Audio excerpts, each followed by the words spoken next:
Olá, no painel regional de hoje vamos falar de previdência social, algumas atualizações, mudanças e também o impacto na economia. Sobre o assunto, eu vou entrevistar o Leandro Nagliatti. Ele é advogado, formado pela PUC Campinas, especialista em direito previdenciário e tributário. E Leandro também é sócio da Nagliatti e Melo Advogados em Campinas. Leandro, muito obrigada pela sua presença aqui nos nossos estúdios e pela participação aqui do painel regional de hoje. Eu que agradeço mais uma vez a oportunidade de levar para o seu público todas as informações que a gente tem. Ah, com certeza. O bate-papo vai ser bem interessante hoje, né? Com e esclarecedor, e eu acredito que esclarecedor também.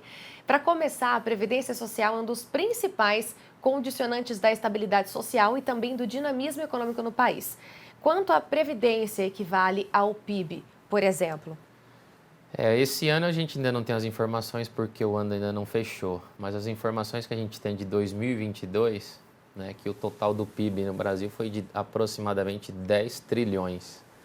E o gasto com a Previdência fica em torno de 8%. Então, no caso de 800 bilhões de reais por ano é gasto com a Previdência Social. É muito dinheiro, né, Leandro? É muito dinheiro. É muito dinheiro. Se a gente considerar 8% do PIB, é muito dinheiro que vai para poder pagar essa conta. Maravilha. E a expectativa de vida da população, ela vem aumentando, né? Isso impactou também na Previdência? O impacto que a gente observa é que cada vez mais que aumenta a expectativa de vida, cada vez mais aumenta o gasto da Previdência. Se as pessoas estão vivendo mais, consequentemente, o tempo que a Previdência vai pagar de aposentadoria aumenta. Por esse é o motivo que vem aí várias reformas, cada vez mais há um encurtamento de tempo entre uma reforma e outra.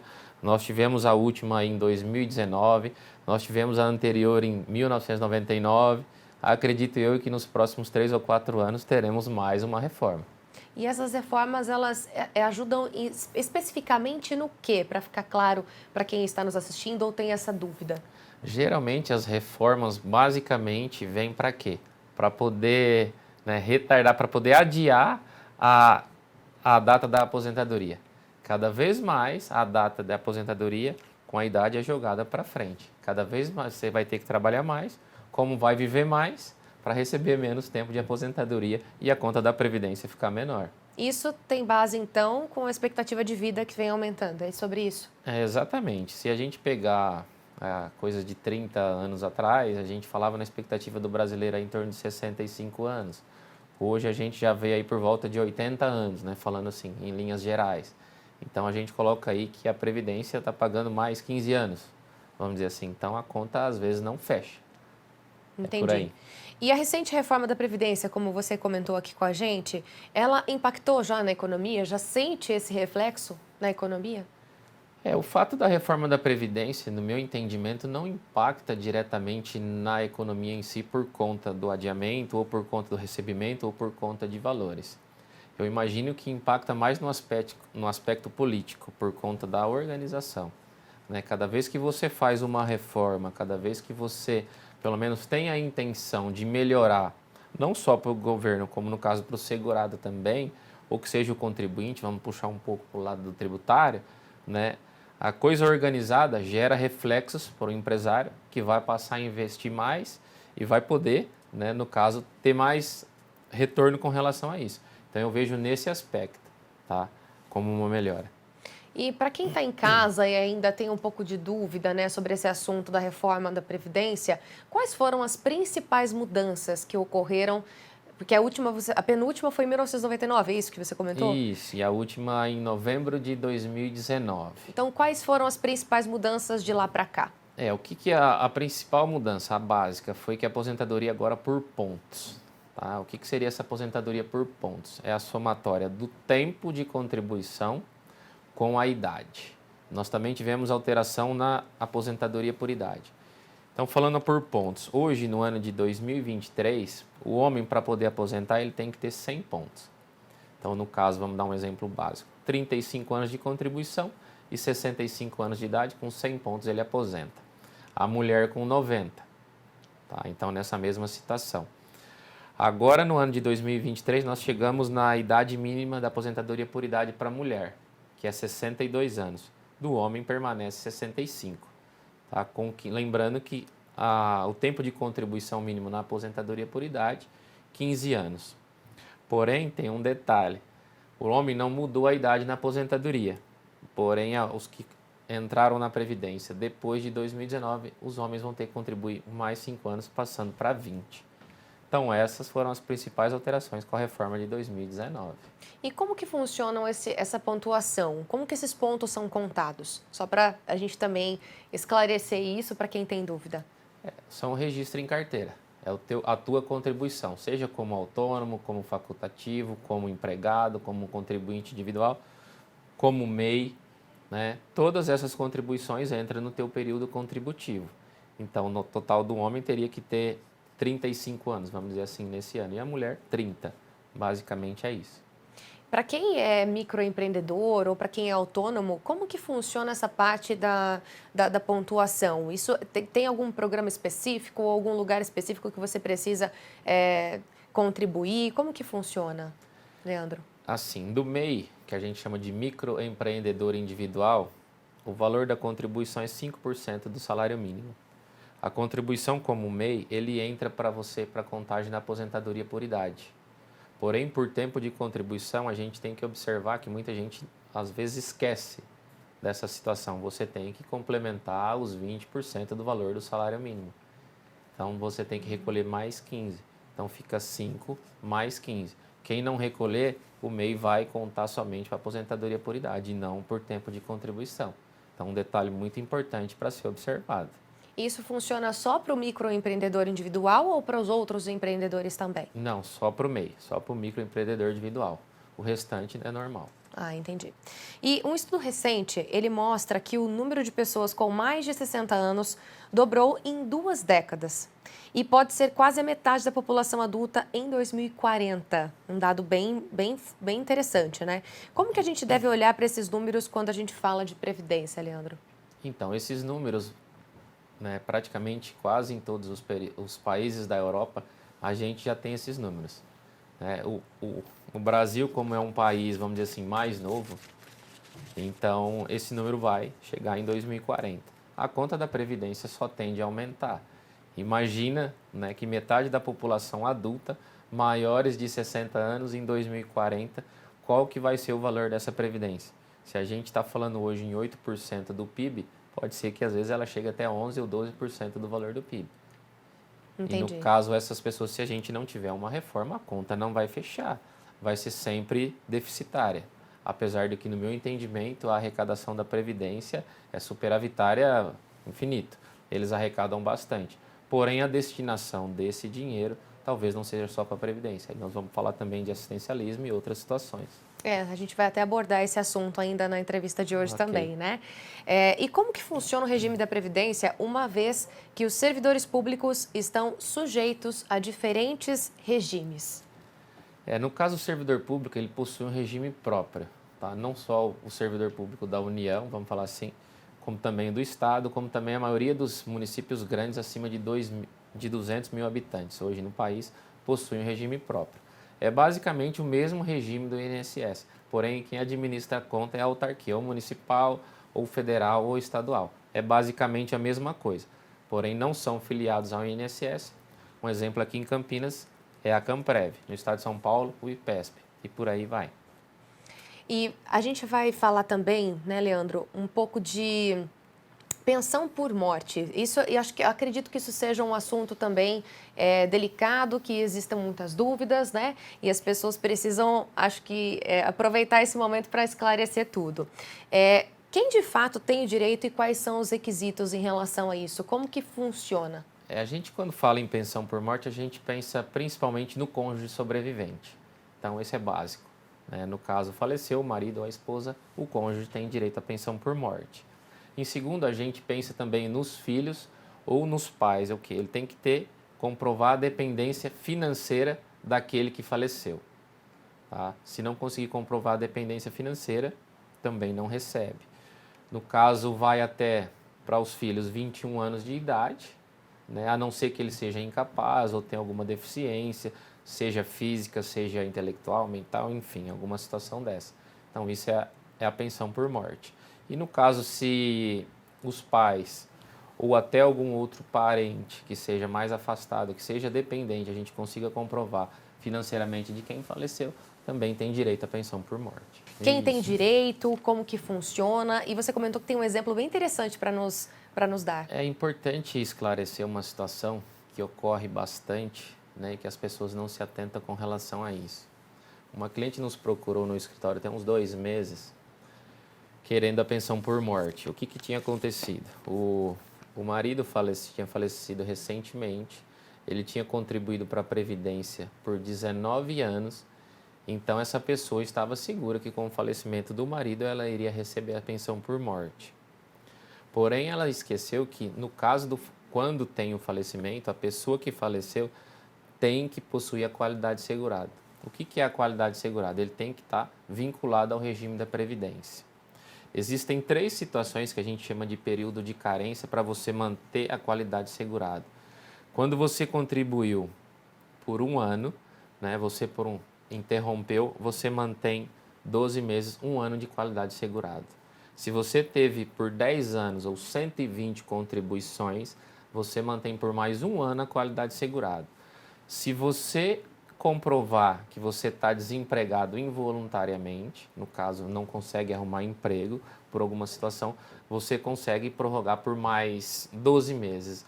Então vamos dizer assim, você consegue um total de 3 anos manter a qualidade segurado, né, em determinadas situações, mesmo se não contribuir. Essa pessoa já estava sem contribuir há aproximadamente, acho que 14 anos. Enfim, se ela tivesse sido orientada corretamente, talvez uma contribuição recente que ela tivesse antes do falecimento, ela teria salvado essa pensão por morte. Então foi uma situação assim que tocou bastante a gente. Acredito eu que muita gente pensa, né, que com o falecimento do cônjuge vai ter direito à pensão por morte, porém se esquece de observar essa qualidade segurada, o que é muito importante. Então essa informação as pessoas têm que se atentar para isso, porque depois não tem o que fazer. E mesmo a situação, às vezes, se esquece que a pessoa, como não está trabalhando, ou não tem um registro, ou não está contribuindo, que ainda possui a qualidade segurada e não pede a pensão por morte, mesmo tendo direito. Então tem que observar. É muito esclarecedor também e importante a gente saber dessas informações, né? Falando ainda sobre pensão por morte, Leandro, a pessoa pode receber mais que uma pensão ou não? Como que funciona? No caso, vamos pensar o seguinte, se o cônjuge falece, né, o outro vai receber uma pensão por morte, certo? A gente pensa o quê? Quando é possível receber 2 pensões por morte? No falecimento do pai e da mãe, o filho recebe 2 pensões por morte. Tá? E uma outra situação que chega muito para a gente é o quê? Se eu recebo pensão por morte, eu posso casar novamente? Se eu casar novamente, eu vou receber outra pensão? Uma eventualidade que acontecer? Você vai receber, mas você vai ter que optar por uma ou por outra. Você acumular 2 pensões por morte no caso do esposo ou da esposa, não pode. Porém, se forem em regimes diferentes, uma no regime geral, que é o INSS, e uma no regime próprio, você pode acumular e receber as 2 pensões por morte. De regime próprio, no caso, seria particular? Não vou dizer particular, mas no regime, por exemplo, da prefeitura ou do estado, você pode ter uma do regime geral, do INSS, e uma outra no regime próprio. Entendi. Agora, vamos falar um pouquinho sobre pensão vitalícia. Quem tem o direito e como que funciona também esse processo? Da pensão por morte, quem tem direito à pensão vitalícia é aquele cônjuge sobrevivente que já tem mais de 45 anos. Então, ele não precisa se preocupar que ele tendo mais de 45 anos, ele vai receber a pensão por morte o restante da vida dele. Porém, depois da reforma da Previdência de 2019, que nós citamos, tem uma regra, tem uma tabela, para você ter uma ideia. A pessoa, se ela tiver hoje o sobrevivente com 22 anos de idade, ela vai ter direito a receber apenas 2 anos de pensão por morte. E por aí é escalonado. Se você tiver lá 30 e poucos anos, você vai receber 6 anos, 10 anos de pensão por morte. E por aí vai. Se tiver acima de 45, aí tem direito à pensão vitalícia. Essa é a regra. Desde que a pessoa saiba dessas informações que você trouxe aqui antes, né? Isso, desde que o falecido ou a falecida tenha a qualidade segurada. Se não tiver, esquece. Aí não tem o que fazer. Não tem. Mesmo depois de 45 anos, a pessoa não recebe a pensão vitalícia? Não recebe. Se não tiver a qualidade segurada, infelizmente, não tem como. Então é importante a gente se atentar a isso, né? Agora, mudando um pouquinho de assunto, Vamos falar um pouquinho sobre algumas atualizações envolvendo a Previdência, Leandro. Recentemente, o novo ministro do STF, Cristiano Zanin, pediu vistas do caso da revisão da vida toda. Como que fica isso? Quem já deu a entrada perde tudo que fez ou não? Atualiza pra gente. Então vamos lá. A revisão da vida toda é o quê? Na reforma da Previdência que teve, o cálculo para poder o recebimento da aposentadoria, você pega a aposentadoria, o valor de julho de 94, a somatória desses valores até a data do teu pedido de aposentadoria. A revisão da vida toda é o quê? Você considerar todo o período contributivo, as contribuições anteriores a julho de 94. Muitas pessoas que procuram a gente, esse período anterior a julho de 94, são os valores, as maiores contribuições deles são anteriores a esse período. E aí o que acontece? De acordo com a regra vigente hoje, ele não pode utilizar essas contribuições anteriores a 94. Consequentemente, o valor da aposentadoria dele cai bastante. Tá? Então, consideramos todo o período contributivo, dá um valor positivo. O que muitas pessoas têm que se atentar também nessa situação é o quê? Antes de entrar com a ação, é necessário fazer o cálculo. Porque da mesma forma que você joga o valor da aposentadoria para cima, se os valores anteriores a julho de 94, se eles forem menores, vai jogar o valor da sua aposentadoria para baixo. Das pessoas que nós analisamos, que fizemos os cálculos, aproximadamente metade, todo mundo tem direito, vamos dizer assim. Porém, a metade não valia a pena entrar com o processo. Tá? O que também tem que ser observado hoje é o prazo que a gente chama de período de decadência. Né, que muita gente conhece e fala assim, caducou o seu direito, né, é o período de decadência. Como que é isso? 10 anos anterior ao pedido teu de aposentadoria, ou melhor, da concessão da aposentadoria.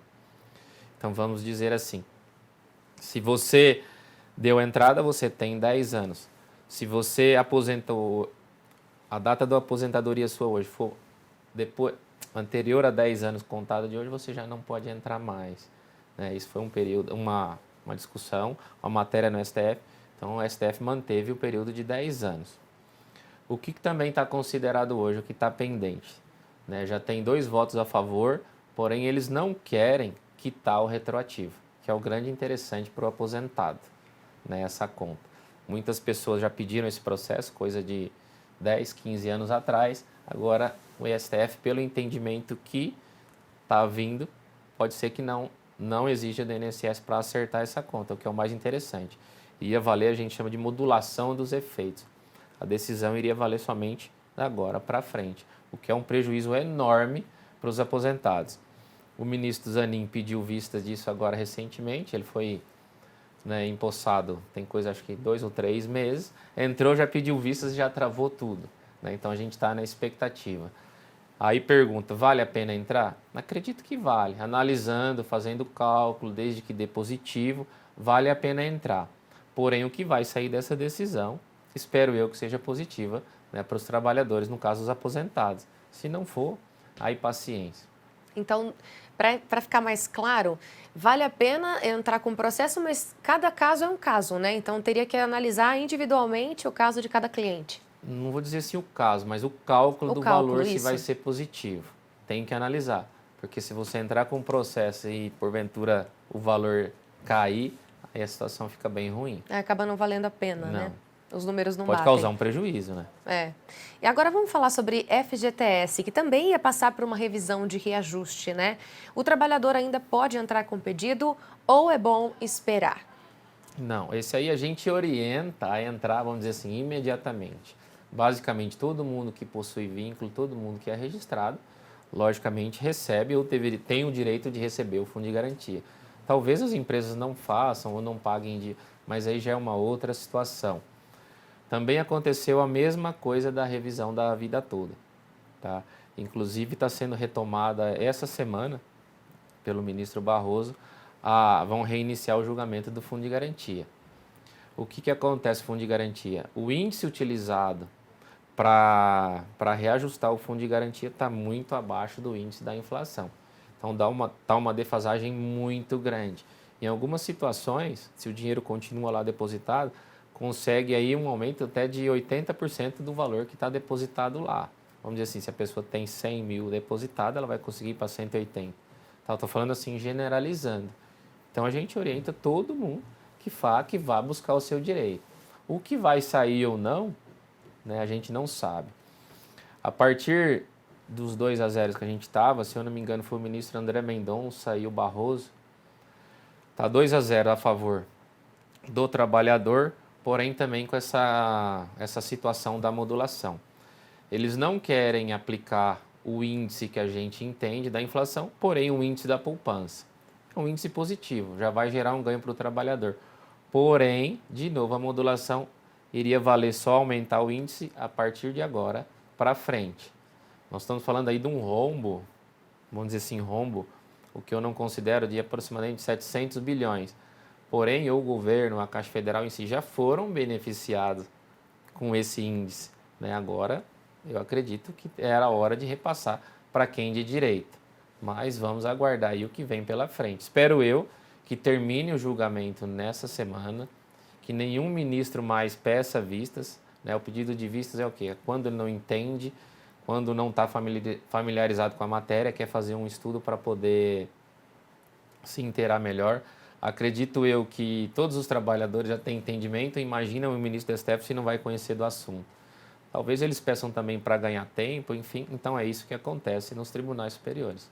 Mas vamos torcer que tudo dê certo. Vai dar tudo certo, a gente espera. Leandro, tem mais alguma informação que você acha interessante a gente ressaltar aqui? Alguma orientação que você queira passar para o telespectador? O que a gente recomenda bastante, aquelas pessoas que estão perto de aposentar, vamos dizer assim, o que é perto de aposentar? Que teoricamente faltam 2 anos para se aposentar, a gente orienta a fazer um planejamento previdenciário. O que é o planejamento previdenciário? É você analisar todas as informações, todo o período contributivo, todos os valores e ver qual que é a melhor forma daquela pessoa aposentar.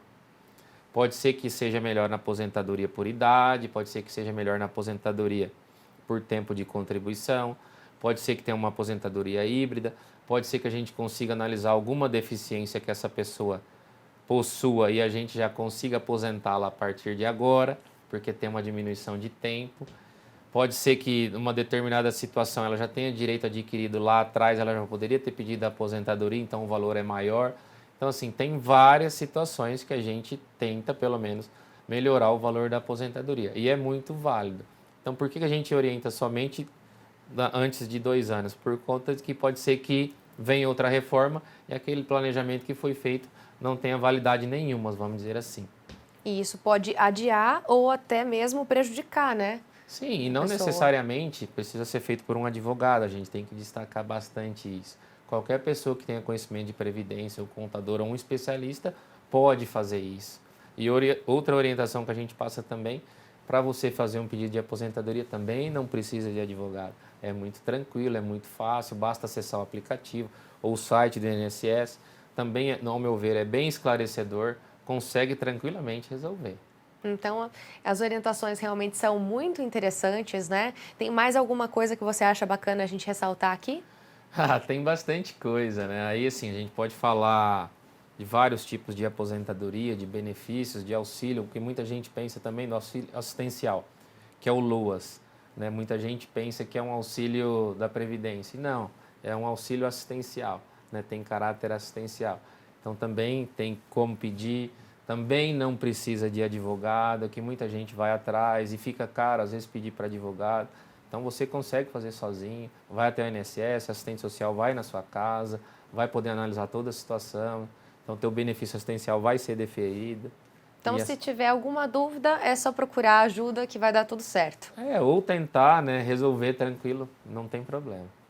Leandro, muitíssimo obrigada pelas dúvidas que você esclareceu da gente hoje. Tenho certeza que foi muito esclarecedor também para quem está nos acompanhando de casa, viu? E a gente conta com a sua presença em outras edições do Painel Regional. Eu quem agradeço, estamos à disposição. Muito obrigada, viu? O Painel Regional de hoje fica por aqui. Muito obrigada pela sua companhia, pela sua audiência. A gente se encontra na próxima edição. Até mais!